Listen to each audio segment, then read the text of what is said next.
شروع کرتا ہوں اللہ کے نام سے جو بڑا مہربان اور نہایت رحم کرنے والا ہے۔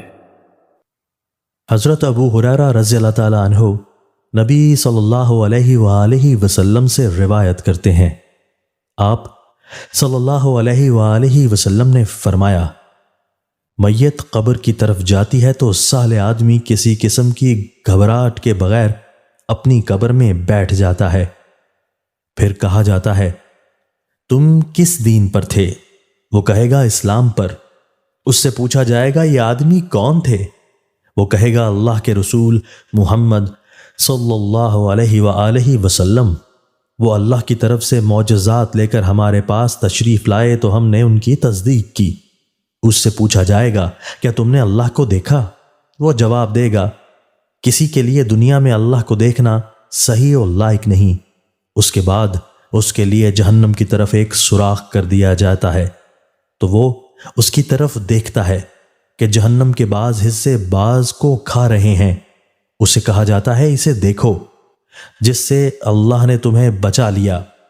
پھر اس کے لیے جنت کی طرف ایک سوراخ کر دیا جاتا ہے تو وہ اس کی اور اس کی نعمتوں کی رونق و خوبصورتی کو دیکھتا ہے تو اسے بتایا جاتا ہے کہ یہ تمہارا مسکن ہے، تم یقین پر تھے، اسی پر تم فوت ہوئے اور انشاءاللہ تم اسی پر اٹھائے جاؤ گے۔ پھر برے آدمی کو اس کی قبر میں بٹھایا جائے گا تو وہ بہت گھبرایا سا ہوگا۔ اس سے پوچھا جائے گا تم کس دین پر تھے؟ تو وہ کہے گا میں نہیں جانتا۔ پھر اس سے پوچھا جائے گا یہ شخص کون تھے؟ وہ کہے گا میں نے لوگوں کو ایک بات کرتے ہوئے سنا تو میں نے بھی ویسے ہی کہہ دیا۔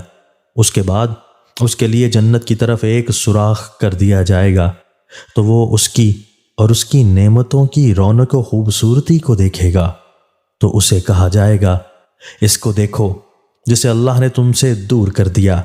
پھر اس کے لیے جہنم کی طرف ایک سوراخ کر دیا جائے گا تو وہ اسے دیکھے گا کہ اس کا بعض حصہ بعض کو کھا رہا ہے۔